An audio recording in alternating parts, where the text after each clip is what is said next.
Soyez les bienvenus, on se retrouve aujourd'hui pour le traditionnel top de fin d'année consacré aux films horrifiques, fantastiques et de science-fiction de 2024, vus au cinéma, en festival, en DVD Blu-ray ou en VOD. Un exercice auquel je me plie bien volontiers, même si j'éprouve parfois quelques difficultés à devoir écarter certaines œuvres pourtant loin d'être mauvaises. Le top 10 dont il est question dans cette vidéo n'intègre pas les films que je considère comme les meilleurs de l'année 2024, mais bien les films qui m'ont le plus marqué. Une nuance qui a son importance, je trouve. Encore une fois, l'idée d'un classement peut sembler peu pertinente pour certaines personnes, ce en quoi elles n'ont pas forcément tort, puisque chacun aura élaboré son propre top et que rien n'est véritablement figé dans le temps. Mais c'est pour moi au moins une manière de quitter en douceur une année cinématographique avant d'en entamer une nouvelle. Tout ceci étant précisé, je profite de cette vidéo pour vous souhaiter une excellente année 2025, et ce à tous les niveaux, et vous remercier encore de votre présence. Avec 600 nouveaux abonnés en 2024, vous êtes désormais un peu plus de 2300 à me suivre, encore un grand merci à vous. Sans plus attendre, démarrons ce top 10 horreur fantastique SF 2024, c'est parti.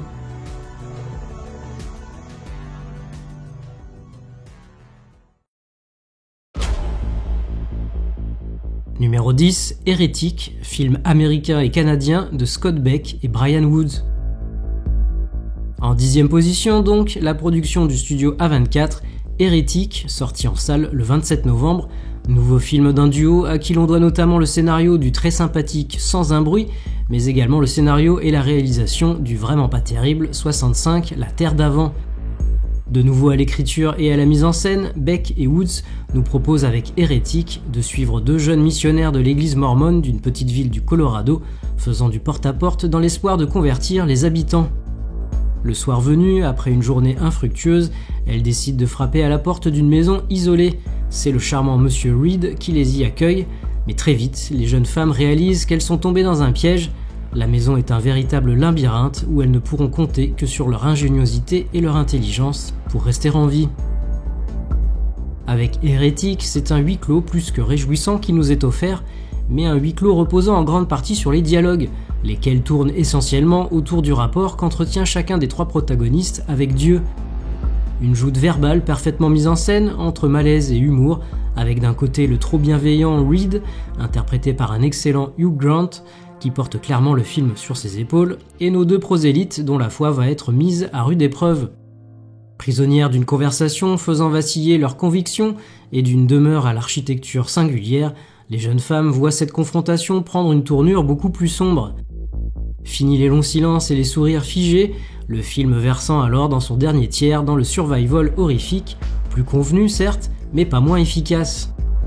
Un long métrage plutôt malin et divertissant, une des excellentes surprises de 2024.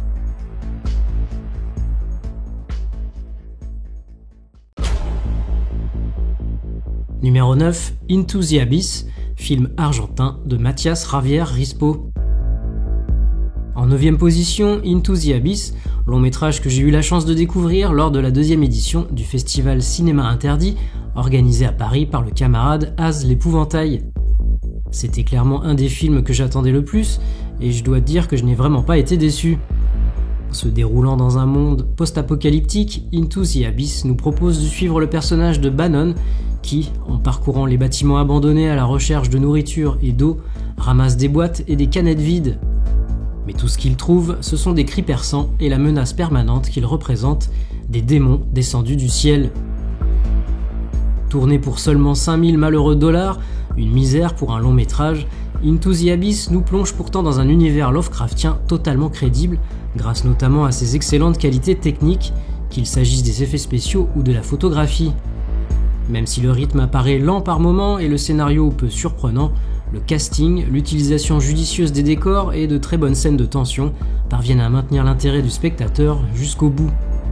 Une très belle réussite, hâte de découvrir son prochain projet, From Within, décrit comme la rencontre de l'univers de Lovecraft, encore lui, avec celui de Narcos.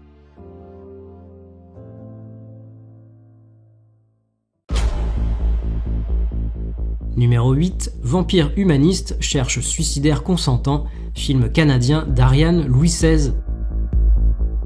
En 8e position, un long métrage sorti en salle le 20 mars, mais que j'ai pu découvrir hors compétition lors de la 31e édition du festival de Gérardmer, Vampire humaniste cherche suicidaire consentant, un drôle de titre pour un drôle de film, dans lequel la jeune vampire Sacha a un sérieux problème, elle ne peut pas tuer. Ses parents exaspérés lui ont coupé l'approvisionnement en sang, mettant sa vie en danger. C'est à ce moment que Sacha rencontre Paul, un adolescent solitaire aux tendances suicidaires qui est prêt à donner sa vie pour la sienne. Tous deux se lancent alors dans une quête nocturne pour exaucer les dernières volontés de Paul. Premier long métrage de sa réalisatrice, Vampire humaniste cherche suicidaire consentant, fut à n'en pas douter le film le plus drôle de tous ceux que j'ai pu voir lors du festival et en dehors, s'amusant avec les codes du genre sans tomber dans la caricature, tout en abordant la difficulté de chacun à trouver sa place dans un monde dans lequel il ne se retrouve pas. Mêlant l'insolite au macabre, la mélancolie à l'humour noir, ce récit d'apprentissage avec vampire empathique et humain dépressif, tentant tous deux de rompre leur isolement, parvient à tenir son concept tout du long et séduit par sa justesse et sa fraîcheur, le tout étant magnifié par l'élégance de la réalisation.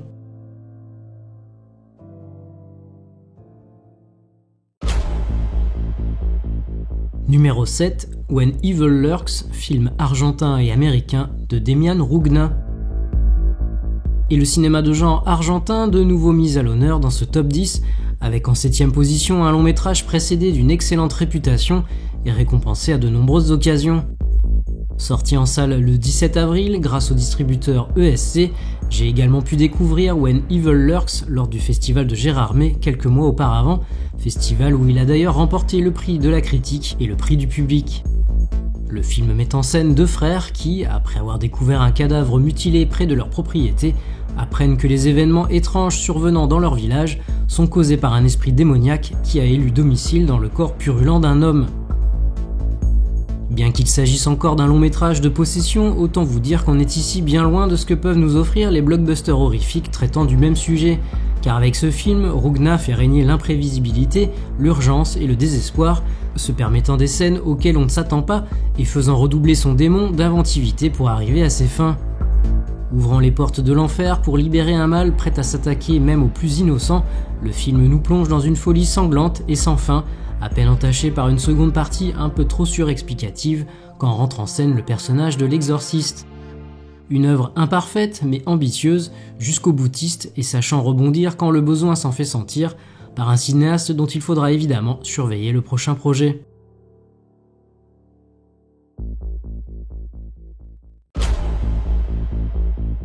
Numéro 6, Coucou, film allemand et américain de Tilman Singer.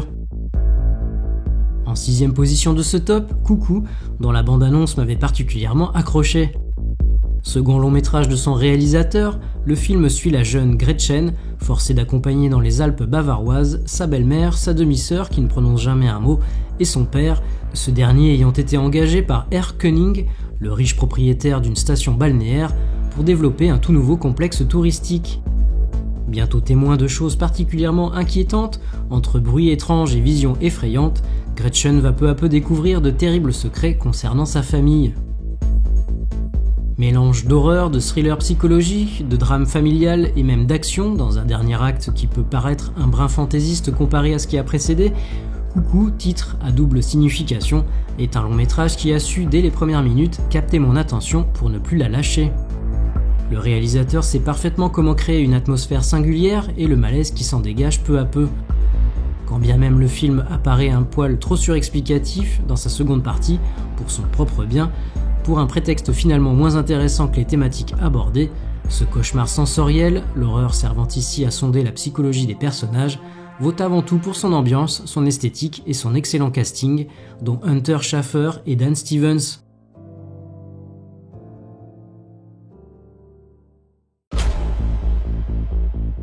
Numéro 5, Sleep, film sud-coréen de Jason Yu.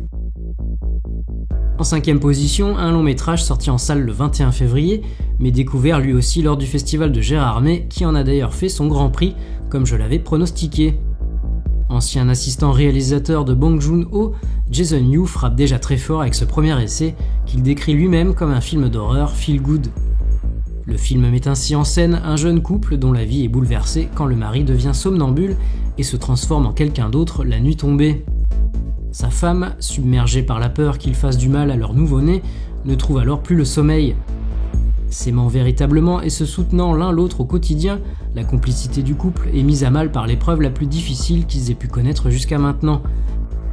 Mais l'intention n'est pas ici d'observer un couple se désagréger au fil des événements, mais bien au contraire de rendre compte de toute sa force et sa capacité à surmonter les problèmes, même ceux qui paraissent les plus insolubles.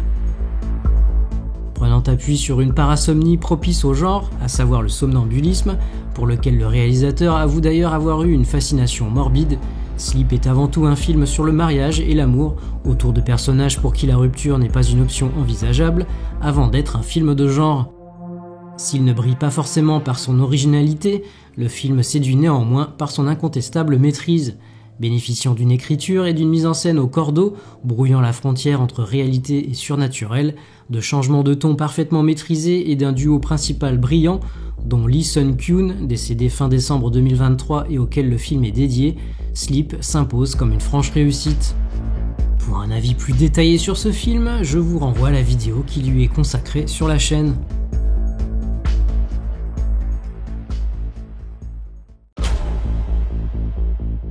Numéro 4, Nosferatu, film américain, britannique et hongrois de Robert Eggers. Dernier long métrage découvert en 2024, la très attendue nouvelle version du Nosferatu de Murnau par Eggers s'offre une 4e place dans ce top 10. Nous y suivons le personnage de Thomas Hutter, commis dans un cabinet de marchand de biens, chargé par son employeur de se rendre en Transylvanie, dans les sinistres montagnes des Carpates, pour affaires. Il quitte ainsi l'Allemagne, laissant derrière lui son épouse Hélène, et part à la rencontre du comte Orlok, un noble affaibli par la maladie, cherchant à acquérir une nouvelle demeure non loin de là où résident justement les Hutter. Alors que Thomas finit par découvrir la véritable nature de son client, ce dernier entreprend de rejoindre l'Allemagne afin d'y retrouver Hélène, tous deux entretenant une étrange connexion psychique. En donnant vie à sa vision d'un classique du cinéma d'épouvante, auquel il rêve de se frotter depuis de nombreuses années, le réalisateur reprend les séquences attendues, mais opte pour faire d'Hélène le personnage principal, lui insufflant une dimension érotique et tragique, quitte à mettre le monstre vedette en retrait, même si son ombre plane au-dessus de tout le long métrage. Un vampire dont la nouvelle représentation permet également au film de se démarquer, Eggers se prend donc des risques, tentant de s'éloigner de ce qui a déjà été proposé, l'amenant à faire des choix qui ne plairont pas à tout le monde. Fort de ses partis pris, de son ambiance gothique à souhait, de ses plans magnifiques et d'une mise en scène au service de sa narration, Nosferatu version 2024 parvient, à mes yeux, à rendre hommage à ses racines, tout en s'offrant une place de choix dans l'horreur moderne. Par son approche psychologique et féministe, Eggers livre une œuvre centrée autour du refoulé et du désir féminin, particulièrement viscéral et implacable. Pour un avis plus détaillé sur ce film, je vous renvoie là aussi à la vidéo qui lui est consacrée sur la chaîne.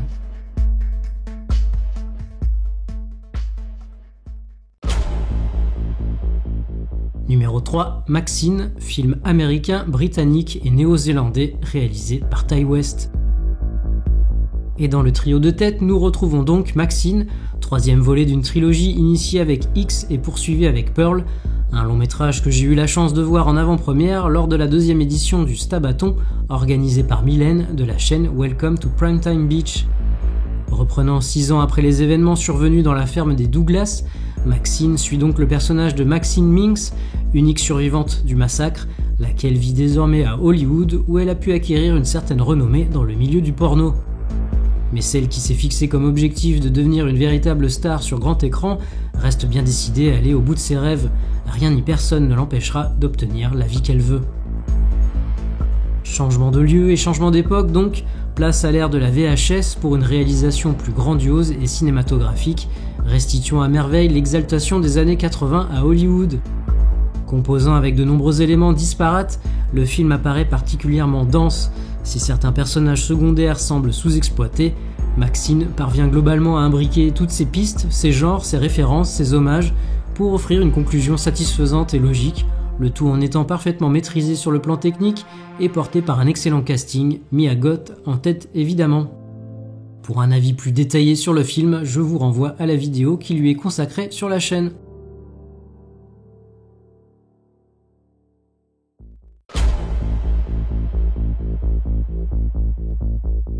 Numéro 2, Longlegs, film canadien et américain de Oz Perkins.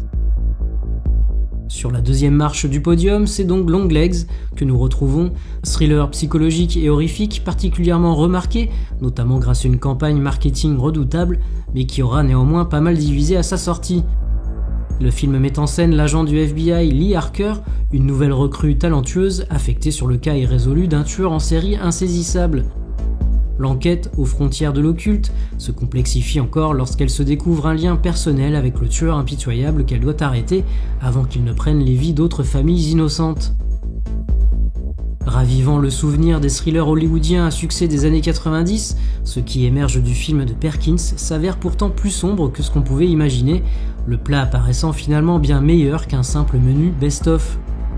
L'histoire reprend ainsi bon nombre d'éléments attendus dans un film mettant en scène un tueur en série, mais y injecte suffisamment d'éléments étranges, flirtant avec le surnaturel et l'occulte, pour mêler l'ambiance du thriller classique à l'horreur moderne. Optant une nouvelle fois pour une tension à combustion lente et un personnage principal féminin, tout en y insufflant des choses qui lui sont personnelles, Perkins nous embarque dans son cauchemar éveillé sur lequel plane l'ombre de son sinistre antagoniste. Très référencé et de manière parfaitement consciente, Longlegs parvient quand même à se démarquer, démontrant la capacité de son réalisateur à construire et maintenir une atmosphère des plus troublantes, tout en offrant des personnages relativement complexes, parfaitement campés par Maïka Monroe et Nicolas Cage.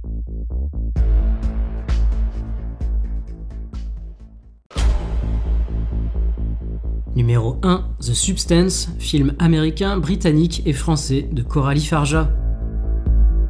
Il est numéro 1 de ce classement et je crois dans de nombreux autres tops de fin d'année, The Substance aura été, je pense, la claque de 2024.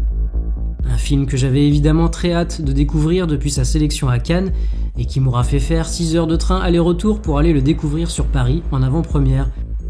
Dans The Substance, nous suivons le personnage d'Elizabeth Sparkle, ancienne actrice reconnue, désormais vedette d'une émission d'aérobic, qui, le jour de ses 50 ans, se fait virer par son patron, ce dernier ainsi que les actionnaires de la chaîne n'ayant de considération que pour les femmes jeunes et capables de faire exploser l'audimat. C'est au moment où son moral est au plus bas qu'Elizabeth reçoit la proposition inattendue d'un mystérieux laboratoire lui vantant les mérites d'une substance miraculeuse. Une fois injectée, elle permettrait en effet de devenir la meilleure version de soi-même, plus jeune, plus belle, plus parfaite, grâce à une modification cellulaire de l'ADN. Plaçant le corps des femmes au centre de l'histoire, Coralie Farja entend montrer la manière dont ces corps sont façonnés et contrôlés par les désirs des hommes, à quel point les femmes sont amenées à penser qu'il n'y a aucune autre option possible que de remplir les critères de beauté pour être mises en valeur dans la société, et combien il demeure impossible d'y échapper. Puisqu'on apprend aux femmes à suivre tout un tas de règles, puisqu'on les enjoint continuellement d'être dans le contrôle et la retenue, la réalisatrice choisit justement de partir dans la direction inverse. Pour se libérer des contraintes qui corsettent les femmes, elle va donc jouer avec les corps en les maltraitant, les ridiculisant et les détruisant, à l'image finalement de ce que peut engendrer la société. Coralie Farja ne donnant pas dans la psychologie ou l'ambiguïté, mais dans le coup de poing, elle embrasse donc le chaos et libère le monstre dans un déluge d'hémoglobine et de chair. Sans apporter de réelles solutions, elle fait dans ce long métrage à la dimension fantasmagorique le constat nécessaire d'une industrie du spectacle décadente, en grande partie bâtie sur le corps des femmes, et fait de son final une purification par le sang aussi insolente qu'horrible et réjouissante.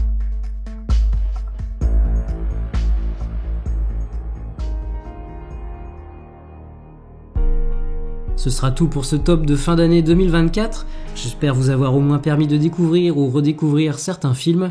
Dites-moi en commentaire ce que vous en avez pensé et quel long métrage vous auriez mis dans ce classement. Si vous avez apprécié ce petit exercice, encore une fois totalement subjectif, alors n'hésitez pas à liker, commenter, partager et vous abonner à la chaîne si ce n'est pas déjà fait. Je vous retrouve prochainement pour une nouvelle vidéo. Salut!